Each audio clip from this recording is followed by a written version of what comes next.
Marshall Ferguson has been sitting here listening to us rant. You can put on your headphones, Kelly.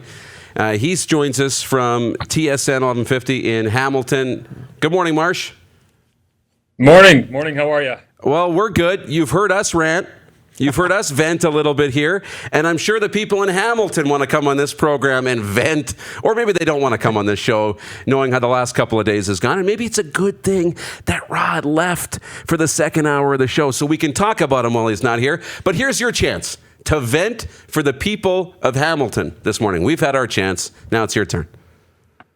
Yeah, no, it's all good. I've seen all the comments. I've heard everything. I understand the conversation surrounding Simoni. I disagree with it, and it's not me being a Hamilton-centric guy. It's me being somebody who watches the CFL week in, week out. And, I mean, I've watched 30,000 snaps CFL over the last 3 years, and I see stuff that happens all the time all over the place, and I think it's unfair the way that Simoni has been characterized by your show and also by, I think, a lot of people around the league, and I don't really understand the conversation around it. I asked Rolando Steinauer this morning on my own radio show here in Hamilton if he understands the conversation and exactly what is happening around that conversation, and he says, yeah, he gets it. He says he doesn't agree with it. He doesn't really care, but he says, like, people are always going to have opinions, and so he understands why people have the discussion. But for me, I mean, the idea that Simoni is a bad person, I mean, I take off my Hamilton bias that's naturally built in because I don't deny that exists because I cover the team and I'm around them. But at the same time, as an observer of football at large, there's a lot of stuff that happens. I mean, there's Odell Willis has a longer rap sheet than Simoni does. I haven't heard a word about him this week. He took a penalty for Schultz in the game this past Saturday. Dylan Wynn, who plays on Simoni's defense, arguably has a bit of a longer track record in terms of what he's done, but I don't hear him getting called a thuggish type.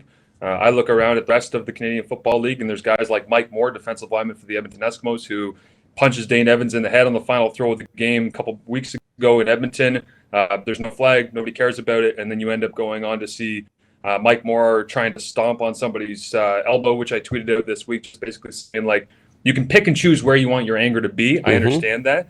But if you're picking and choosing based on the frustrates me because Simoni has built up his brand absolutely on being somebody who's brash and talks and has fun while he's out there in his own special way. For Simoni, in my opinion, his greatest asset of what he's been able to do the last couple of seasons is that Simoni doesn't give a damn what people think of him. He really does. And I think that's the best part of him because he goes through things like this where he's getting tweets every single day calling him a this and a that and all these sorts of things, and he just doesn't care. Now, the worst part about Simoni is that he just doesn't give a damn what anybody thinks. Like, it's the exact same thing. So for me, like, I love the guy because I know the man. I understand you guys don't know the man. I understand that people outside of Hamilton don't get to see the work that he does, charity, otherwise. And the other thing I would say is that from my perspective, again, just as an analyst, not as the voice of the Hamilton TiCats, is Simoni's one of the most active players in the Canadian Football League over the past 5 years when it comes to tackles, when it comes to being involved, backfield, interceptions, otherwise. He's a playmaker. He's all over the place. If you're to look at the actual percentage of infractions or supplementary discipline that's come down on Simoni Lawrence compared to other guys around the league, I think you'd realize that he's not this guy who's running around looking to take heads off. Now, he plays fast, he plays physical, he plays angry, but he actually told me he watched the play with Logan Kilgore you guys were talking about in previous days with him after the game. Like, he pulled out the iPad, he went and found him, he went and talked to him, and Logan was like, dude, I totally understand what happened there. You got popped by CJ Gable, you fought back into the play, you couldn't see me, your view was obstructed, I was going down, and it was right at the echo of the whistle, and you hit me. And he's like, you're probably going to lose some money. And Simoni's like, yeah, I understand that. But he's like, I want you to make sure that I didn't try to take your head off. That's not what this was. And so he told me that. He also told me that he talked to Zach Collaros about this, and that Zach Collaros was very understanding of, like, listen, man, you were way too fired up. Third play of the game. So was Delvin Breaux when he tried to murder William Powell. Like, I get it. That's the way that it goes, is that you're too fired up. You make a couple of dumb decisions, penalties all the way down the field. Boom. Riders opening drive touchdown against a defense that probably shouldn't have given that up, especially with Fajardo coming in for injured Collaros on the third play of that game. But the whole idea of that was they made dumb decisions in that drive. Simoni doesn't deny that. He's like, I don't like that happened. He knows I would never try to injure him, but it happened, and he tried to move on. That's a lot different than Vontaze Burfict. That's a lot different than 10 years of misdemeanors and major crimes and all the rest. And speaking of crime with the thuggish type, the comment that was made by Rod, I mean, I was embarrassed. I wish he was here that I could tell him to his face that I was embarrassed by that as a member of the CFL media, because we are not here to call players names, and we're not here to do things that could be deemed by people who are of a different ethnicity to carry a certain connotation with it, because we don't get to make those judgments on exactly how that connotation is taken by them. They get to make those judgments. Like that, it's not. There's a disconnect there, and I've seen the disconnect on social media, which is not surprising. And I'm not happy with the way that's gone, because I think it's an unfair conversation. No, and that's why I love having these conversations. It's actually a great opportunity for us to sit and chat about it, because I love dissecting the way people interact and the way people, do these things and handle themselves. And I love looking at these situations. And I love hearing the stuff about Simoni, because we don't hear those stories. And I think that's maybe a problem, is those stories need to be told. If we knew the guy, and I hope one day we'll get that opportunity, because that will make for a great moment too. Because if there's anybody that believes in second chances or rehabilitation or coming around, it's got to be Rod. I don't want to speak for him, but going through what he's gone through, of course. But reacting to a play and making a comment, of course, I don't think it had anything to do with race. And I don't. Yeah, that's the part I got. I don't want to keep bringing. That's ridiculous. Sorry. I don't want to bring the race being a guest up, though. on the show. Shame on you for saying that. What does that have to do with race? I mean, Rod's gone off on white people. Alf Samuelson or Cody Beach, who was a junior hockey player, and they're white. I don't remember that even coming up in the conversation. So why, when he makes a comment that could pertain to literally anybody, does that make Rod in any way, shape, or form a racist, or insinuate that he was making racist comments? Sorry, my friend, help me out on that one. Racist. No, it's okay. I understand. I'm not insinuating that Rod is either of those things. What I am saying is, when you use language that can be determined by somebody else of a different ethnicity to take on that meaning, then that's when you get into the murky waters. And that's why Simoni made that comment on Twitter, is because if you look like me, you don't get to make a determination about what that term means. And I understand you guys pulled out the Hooked on Phonics and the dictionary and all the rest yesterday to be able to understand what that definition means. But if you look back at several terms that have been used, I'm not saying that one word is equal to another, and how we judge these things, especially in 2019, is different than it's ever been before. But for me, I go back and I look at what LeBron James and his group of businessmen did, his friends, Maverick Carter, all the rest,